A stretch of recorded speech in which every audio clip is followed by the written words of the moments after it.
that. I'm over here. I'm going to school, so I'm like all over. I'm busy. I'm doing it. I'm all over the place. But I knew something else wasn't right. Like I knew something else wasn't clicking. So at that point in time, I called.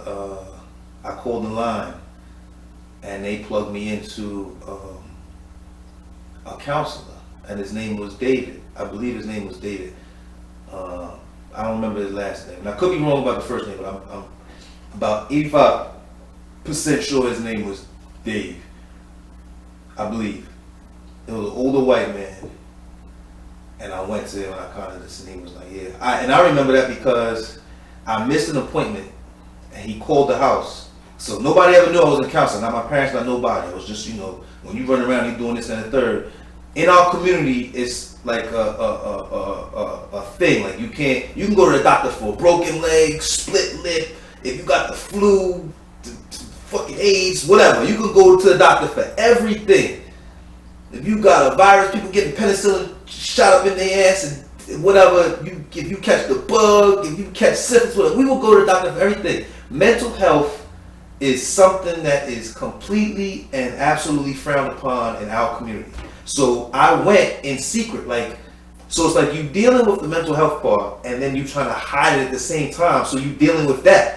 So it's like I'm hiding the fact that I'm dealing with my own shit from other people. So you playing this game with yourself. So in your mind, you're dealing with it, but you're not dealing with it at the same time. You see what I'm saying? So you literally getting pulled apart. Because I can't, people asking me, catching the street, like, yo, what's, you missed this, whatever, you missing money, you out here, whatever. Where you been at? Oh, I had to go see my man, whatever. I had to go pick up in Trenton, I went to go pick up a bundle in Philly. I'm lying about, now I'm doing those things too, but I'm lying about the stuff that I'm having to do, you know what I'm saying? Because, so they know, because I'm like, yo, I got money because I got 2 jobs and I'm in the street. So they like, all right, well, Rob, all right, but, I don't know, I ain't seen homie in like a week or whatever. Yo, what's up, whatever. And then, at that point in time, when I was young, we didn't really have cell phones and shit, you know what I'm saying? So if you ain't see somebody, you just ain't see him. It ain't like they can call you, whatever. So when you see somebody, you just see him. So, if I ain't see a cat, I just ain't see a cat. But, how it is, you running around people, they used to seeing you like every other day, every day or whatever, you would see them on the street or whatever, or at, whatever, you moving around, and then you don't see them, they like, yo, what's up, where you been, whatever, yo, so-and-so came looking for you, you missed some money, we caught this, we did that, whatever, they telling you stories, and you're like, yeah, but I'm sitting in the fucking counselor's office. So, I'm dealing with my own shit. So, and like I said, nobody ain't never know, not my parents, not my mother, not my father, not nobody. Nobody knew. So the one day homie called, he called the house. And my mother called, my mother was like, cause the old white man. So she like an old white man looking for my son. She know all my friends sound like, you know what I'm saying? My friends named Ted, Tim, you know what I'm saying, Big, Dave, you know what I'm saying, DOG, whatever, you know what I'm saying? She know what these dudes sound like. They don't sound like this dude. Why old white man calling? There's only 2 old white men that will call my house. My teacher or my principal. Those are only 2 white dudes that will call my house. Now it's this other dude calling. It's like 6, 7 o'clock at night talking about, oh, I was supposed to meet with your son. You see what I'm saying? And so my mom's like, that sounds kind of weird or whatever. So, long story, so I did all that. That happened, and then that's when I started dealing with my shit. And I went for a while. I probably went for a couple, I don't know, maybe a month or 2. Then I just stopped going. I'm sure he probably, whatever. But I think I don't know. I don't think too long after that, I think I might end up switching jobs. Switching jobs, and then obviously, so then he wouldn't have been covered underneath insurance at another, another gig or whatever. So then I just stopped. I'm sure if I would have worked everything out with him, he would have been like, yo, pay out of pocket, or your other insurance would have covered or whatever. But that's not what happened. So I did that, and then that was the first time I sure enough dealt with mental health. Yeah, that if you as a person, if you listen to this, if you don't feel right, if it's something that you feel like I need to go see somebody, don't second guess that shit. Just go. Just go. Cause that could be the start to the beginning of the rest of your life. You not going is you still dealing with your bullshit. You going is you saying, all right, I recognize that something is not right. And you recognizing that is the beginning of the other side. When you don't recognize it, then you still deal and live in your own madness and your shit. You recognizing it, you said, yo, I don't feel like I'm waking up with a cloud. I'm waking up angry. I'm mad, and I don't even know. Like, you gotta go see somebody. There's nothing wrong with that shit, man. And fuck it, if you don't feel like you want to tell nobody, whatever, just don't. You know what I'm saying? Everybody doesn't have to know everything about you. Like, unfortunately, with this generation now, people follow everybody. I ain't never seen nobody like, yo, I just came from the counselor's office. Ain't nobody fucking motherfucking Instagram and that shit. You know what I'm saying? Yo, I just fucking spent 2 hours with my fucking therapist. Yeah, ain't nobody saying that shit. Cause everybody getting money, everybody rich, you staying in fucking cars and all that. Nah, everybody got fucking problems, man. It's stress, it's depression, it's anxiety, it's a lot of shit, man. You see what I'm saying? I know every time I walk out my fucking front door, I'm a potential target for a person that look like me, a police officer that's supposed to protect me. You know what I'm saying? That shit, you deal with a lot, man. The pressure of the world is on people's heads, man. It's on especially on a black man's head, man. So if you ain't feeling right, if you walking around and you feeling some pressure, you're not the only one. And there's nothing wrong with that, man. If you feel like you need to take care of yourself, then do it. Go get help. Go talk to somebody. Because if you in a boat with a bunch of people that ain't talking and all y'all dealing with the same bullshit, then ain't nobody helping nobody. It's just a circle of bullshit. And there's nobody there that can give you any information that's going to be of any benefit to you. You can go somewhere to a counselor, to somebody that's a licensed practitioner, somebody that's a psychiatrist or whatever it is that you need, man. You go and you get the help. You tell them, like, look, man, this is what I'm feeling. This is how I got anxiety. I got stress. My mother passed away. My cousin, whatever. Because everybody deals with that shit. So you go, you talk to them, and you get that shit off your chest. Because it's going to make you a better person. It's going to make you feel like, damn, I'm not alone in this shit. You're not alone in this shit. You're not alone in this life. You see what I'm saying? So a lot of people, Lil Wayne did an interview, I don't know how long ago, but I remember he talked about he tried to kill himself at 12, dealing with, you know what I'm saying, depression and all that shit. At 12 years old. I started dealing with it as a teenager. He dealt with it at 12. He tried to kill himself. He shot himself. The name of the show is Uncomfortable Conversations with Emmanuel Acho. I got you, homie. I got you. Emmanuel Acho. You a good brother too, because I've seen the show on a couple of different occasions. So Lil Wayne was talking about that. About him trying to kill himself and dealing with depression and stress and anxiety. And he said a key thing. He said after the tour is over and there's no more crowd, there's no more band, there's no more DJ, there's no more, whoever he was touring with, no more Baby and all them other dudes, whatever, and you get on the tour bus and it's just you alone. You see what I'm saying? All the people are gone, everybody's gone, and then you dealing with your own shit again. And this is a star that got everything. So he got all the money in the world, whatever. But he still deals with this shit. So people think the money gonna solve all your issues. It's not, because you're just gonna be a rich depression. You see what I'm saying? It doesn't stop. Depression doesn't stop. Anxiety doesn't stop. Stress don't stop. It's there all the time. It's just how you deal with it. And if you choose to deal with it, if you choose not to deal with it, it's going to end up being a thing that essentially hurts you or make you hurt somebody else. So you gotta deal with it. If you don't, if I never dealt with my stuff early, I don't know if I'd be here right now. A lot of anger and all that. Unfortunately, men, this is what I'll say, I'll speak from my point. Men deal with stuff, it's very pigeonholed how we deal with shit. So to all women, I'm gonna give you this about your man. And I'm not saying it's all men, but it's probably about 97% of men.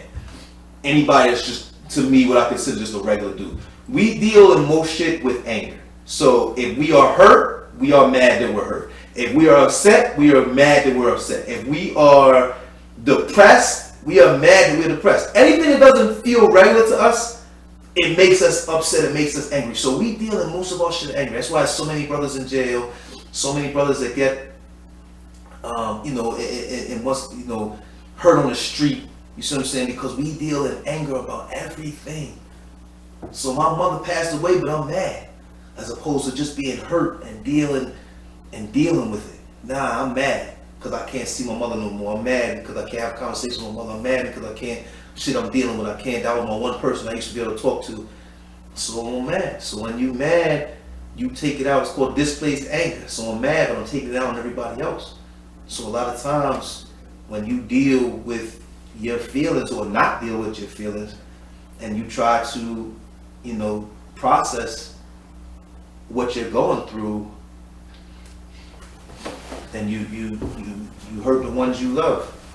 You hurt the ones you love. And unfortunately now, in 2021, since 2019, that has become an internal battle with a lot of families because a lot of people were home that normally would, let's just say, be at work. So if your husband or your wife, whoever that person was that deals with their stuff, was normally a 16-hour-a-day person, now all of a sudden they're home. That's stress, that's anxiety.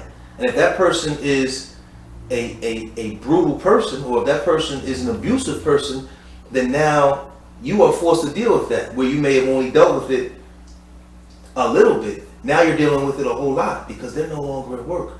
They are home. They are home, and that's an unfortunate thing. I mean, I wish it wasn't like that, but it's, in the capacity of what I do, in the system to which I work in, which is the mental health system, I work with children, you see it, because a lot of kids are taken from their home because of that, because they have abusive parents. That it was only a little bit because they were at work all the time, but once COVID hit, everybody was home, so it went from a little bit to a lot. And phone calls were being made to the Department of Social Services and Child Protective Services, and unfortunately some people got hurt. Unfortunately some people may have lost their life. So COVID was a trickle effect. COVID itself took out a lot of people, but then the effects of COVID, and we still deal with it. You know what I'm saying? When I leave out here, I gotta put a mask on and shit just to go into the store and regular shit. So that shit is trickery to fuck with your mind, because that's not regular. My son, 4 years old, I gotta teach him how to, now he know before he grew up wearing a mask and shit. So it's like, all that shit, it's a lot of shit. Then on top of that, it's like police brutality and Black Lives Matter and all that shit. So, you deal with a lot. And all that shit is all mental health related. And it's a constant effect. And you see it. You're on TV and you see it. And you look at that and you see it. And you see it on the news. You see it on fucking YouTube and Instagram and Facebook and all of that shit. You see it, you see it, you see it, you see it, you see it. That shit takes a toll on you. So just be mindful of that, because you downloading that shit, downloading that information. So if you need help, if you feel like you need help, if you feel like something's not right, go seek help, man. Fuck what your brother say, your cousin, your uncles, your homeboy in the street, your home girl. Fuck what your husband or your wife say. Go see somebody, man. Fuck that, because at the end of the day, you know who you are. Like, when you feel regular and when you feel fucked up. You know that shit. So you know who you are. And if you got any type of feeling where you just not feeling right, go see somebody. It's a million counselors, it's a million therapists.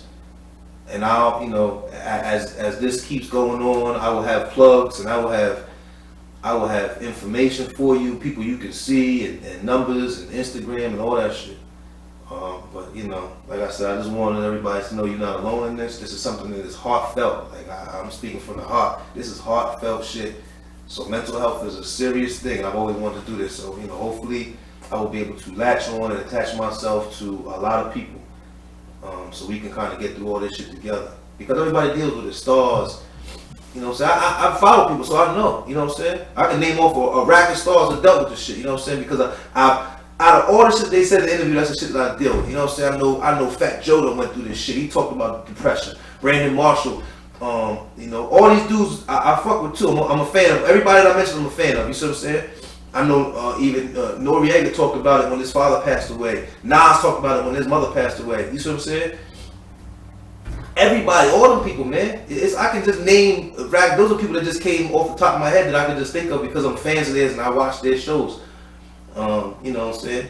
I watch their shows. So I, you know, this shit is, this is like something that it doesn't care. It doesn't, it's like COVID, you know what I'm saying? Mental health is like how COVID was. It don't matter what age, health, color of your skin, fucking tax bracket, none of that shit matters. None of that shit matters. Nothing. Nothing at all. Nothing matters. It doesn't care if you a black, white, Puerto Rican, Chinese, yellow, purple, a fucking alien, if you a billionaire or you got a fucking nickel in your pocket. If you got mental health issues, that shit fuck with everybody. Now I just fuck with everybody on different levels and at different times or whatever, but shit, you deal with the shit. You see what I'm saying? Everybody. So this shit is fat, you know, it doesn't matter who the fuck you are. This shit will take you under if you let it. You know what I mean? It will take you under. You gotta have mental fortitude. This gotta be the strongest muscle in your whole fucking body. You can lift all the fucking weights in the world and still break down. If this shit break down, it's over for you. It's over. Shit don't, nothing matters. You could lift a million, you could be the strongest dude in the fucking universe. The strongest woman in the universe. If this is not strong, if you can't sift through the bullshit in here, because you gotta sift through the bullshit out there, this gotta be strong. You gotta have, this shit gotta be locked up and fucking tight. And you can't let nobody in there that ain't supposed to be in there. And you can't let nothing in there that's not supposed to be in there. Because when that shit starts seeping in there and they start fucking with you and this, that, and the third, and they start playing with your mind, that's when you fuck around and try to hurt yourself or hurt somebody. And that's what you don't want. So if you contemplate that, if you're thinking about that, if you're thinking about hurting yourself or hurting somebody, if you're thinking about, you know, I'm stressed, I'm depressed, if you feel like you walk out every day and it's a cloud over your head, I've been through all of that shit. All of it. Because depression, you never know that you're depressed because you just walking around in a fucking cloud all day. You don't know. You don't know until the cloud not there no more that you're depressed. When the cloud not there, you're like, oh shit. Damn. I ain't never know what it meant to be regular. But I always used to tell, you know, people, I don't never wish this on nobody. And you'll never know how it mean. You'll never know how it feel. Unless you've been depressed, it's always something I see. You'll never know how it feel not to feel yourself. Not to feel regular. Because you don't feel regular. When you're depressed, you feel fucked up. And you, once again, if you're a man, even some women, but if you're a man, you're mad about the shit. Like, why I don't feel like how I normally feel? Why shit that's supposed to be funny not funny? Why work seem like it's just the worst thing in the world? Why, you know what I'm saying? So we're gonna talk about it though. We're gonna talk about it. But like I said, my biggest thing is that I don't want nobody to feel like they're alone in this shit, because you're not. If anybody here, I'm here. So we're gonna talk about it. When you get a chance, you ask a friend, you ask a family member, you look in the mirror and ask yourself, you good?